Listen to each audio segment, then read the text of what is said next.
Governor को, राज्यपाल साहब को अधिकार है कि इंसानियत के नाते उसको माफ कर दिया जाए। उनको बरी कर दें भाई। वो एक शख्स जो है 20 साल से बेचारा सफर कर चुका है। What is this? किसी वकील की गलती की वजह से फंस गया, बड़ा संजय दत्त को फंसना भी नहीं चाहिए था।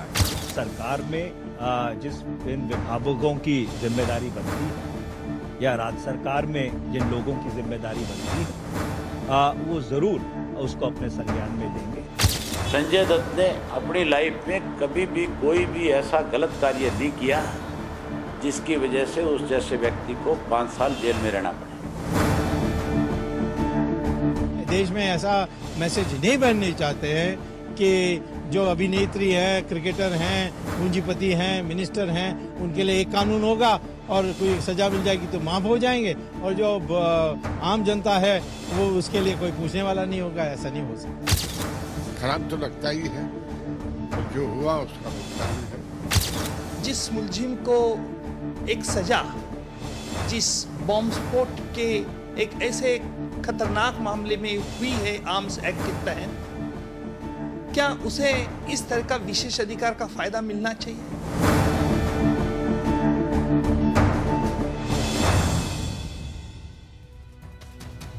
नमस्कार, मैं हूं सिकता। बड़ी खबर में आज बॉलीवुड का खलनायक। 1993 के मुंबई बम धमाकों में 257 लोग मारे गए थे, 713 घायल।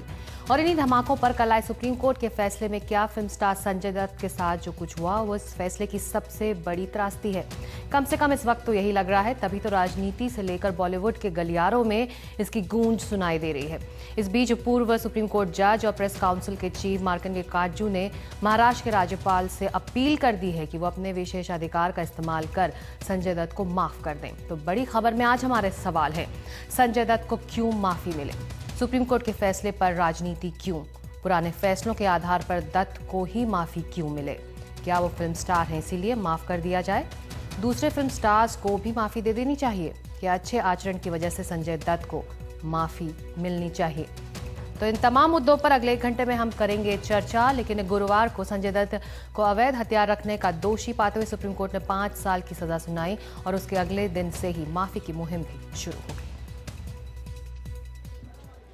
संजय दत्त की माफी के लिए मुहिम की शुरुआत एक तरह से प्रेस काउंसिल ऑफ इंडिया के अध्यक्ष जस्टिस मार्कंडेय काटजू ने की। उन्होंने महाराष्ट्र के राज्यपाल को लिखा है कि मैं आपसे संविधान के अनुच्छेद 161 के तहत माफी की अपील करता हूं, जिसके तहत राज्यपाल या राष्ट्रपति कोर्ट की न्यूनतम सजा को भी माफ कर सकता है। मिसाल के तौर पर कमांडर नानावटी को हत्या का दोषी करार दिया गया था, जिसमें कम से कम उम्र कैद होती है। गवर्नर को, राज्यपाल साहब को अधिकार है कि इंसानियत के नाते उसको माफ कर दिया जाए। हालांकि मुंबई धमाकों में टाडा कोर्ट में सरकारी वकील रहे उज्ज्वल निकम का कहना है कि संजय दत्त का मामला माफी के लिए फिट नहीं बैठता। सवाल है प्रोप्राइटी का। क्या जिस मुलजिम को एक सजा, जिस बॉम्ब स्फोट के एक ऐसे खतरनाक मामले में हुई है आर्म्स एक्ट के तहत, क्या उसे इस तरह का विशेष अधिकार का फायदा मिलना चाहिए? क्या काटजू साहब ने जो ग्राउंड्स बताए हैं, क्या उस ग्राउंड्स पर क्या कोई मुलजिम भी क्षमा मांगने की याचक पात्र हो सकता है? यही सवाल है। जस्टिस काटजू के अलावा राजनीतिक दल भी खुलकर इस मामले पर प्रतिक्रिया दे रहे हैं। कुछ नेता माफी की पैरवी कर रहे हैं तो कुछ मोलतोल कर बोल रहे हैं। एक राय सार्वजनिक हुई है, मैं इस समय उसके ऊपर कोई अधिकृत टिप्पणी नहीं करना चाहता, पर हाँ, अगर ऐसी कोई बात कही गई है तो सरकार में जिस इन विभागों की जिम्मेदारी बनती है या राज्य सरकार में जिन लोगों की जिम्मेदारी बनती है, वो ज़रूर उसको अपने संज्ञान में लेंगे। उनसे कहो कि नहीं, कि उनको बरी कर दें भाई। कि वो एक शख्स जो है 20 साल से बेचारा सफर कर चुका है। What is this? इस मामले में जिसमें न कोई हथियार बरामद हुआ हो, किसी वकील की गलती की वजह से फंस गया, बड़ा संजय दत्त को फंसना भी नहीं चाहिए था, क्योंकि कोई सबूत नहीं था किसी तरह का। वो किसी ने भी कन्फेशन करवाया, इसकी वजह से फंसे। लेकिन इसमें सजा इतनी होनी ही नहीं चाहिए। मुझे खेद है व्यक्तिगत रूप पर मैं कोर्ट की किसी निर्णय पर टिप्पणी नहीं करना चाहूंगा। मैं वकील नहीं हूं। लेकिन कानून और राजनीति दोनों में अपनी दखल रखने वाले सुब्रमण्यम स्वामी की राय है कि माफी की ये मुहिम लोगों में गलत पैगाम दे सकती है। देश में ऐसा मैसेज नहीं बनने चाहते हैं कि जो अभिनेत्री है, क्रिकेटर हैं, पूंजीपति हैं, मिनिस्टर हैं, उनके लिए एक कानून होगा और कोई सजा मिल जाएगी तो माफ हो जाएंगे, और जो आम जनता है वो उसके लिए कोई पूछने वाला नहीं होगा। ऐसा नहीं हो सकता। फिलहाल कोर्ट ने संजय दत्त को सरेंडर करने के लिए 4 हफ्तों की मोहलत दी है और वो 5 साल की सजा में से 1.5 साल जेल में गुजार चुके हैं।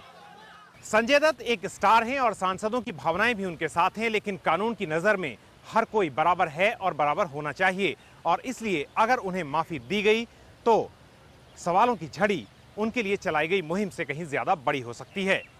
दिल्ली से हृदयेश जोशी, एनडीटीवी इंडिया। और इस मुद्दे पर चर्चा करने के लिए मेरे साथ एक खास पैनल, जगदम्बिका पाल, कांग्रेस के सांसद, संबित पात्रा, बीजेपी के नेता उज्जवल निकम, वरिष्ठ वकील वाईपी सिंह, पूर्व आईपीएस अधिकारी, प्रकाश कुमार रे, फिल्मों के जानकार, साथ ही राजकिशोर तिवारी, एडिटर दैनिक जागरण।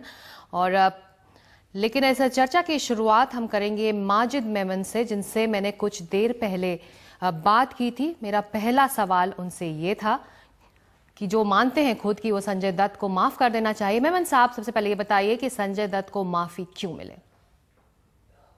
देखिए, ऐसा है कि संजय दत्त के मामले में कुछ गलतफहमियां कुछ लोगों को है। अदालत का एहतराम करते हैं, अदालत ने जो फैसला किया उसके आगे सरखम करते हैं संजय दत्त, कोई मसला नहीं है। मगर चूंकि 100 लोगों की मामला जो सुना गया था उसमें 99 लोग जो थे वो टाडा के कॉन्विक्ट थे।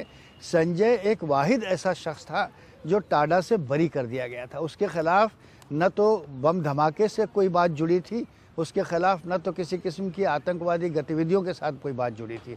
He was not found guilty और इन्वॉल्व इन एनी टेररिस्ट और डिसरप्टिव एक्टिविटी। देयरफॉर इसी वजह से उसका जो एक मामला था वो बाकी 99 मामलों से बिल्कुल जुदा था। बदकिस्मती से उसका मामला सबके साथ सुना गया, इसलिए एक भीड़ के अंदर वो भी पिस गया, हमारा ऐसा कहना है। लेकिन अब हम अदालत को क्रिटिसाइज़ नहीं कर सकते। ये हमारी गलती थी कि हमने उसके साथ 99 लोगों के साथ अपनी नैया चलाई, जिसमें हमें नुकसान उठाना पड़ा।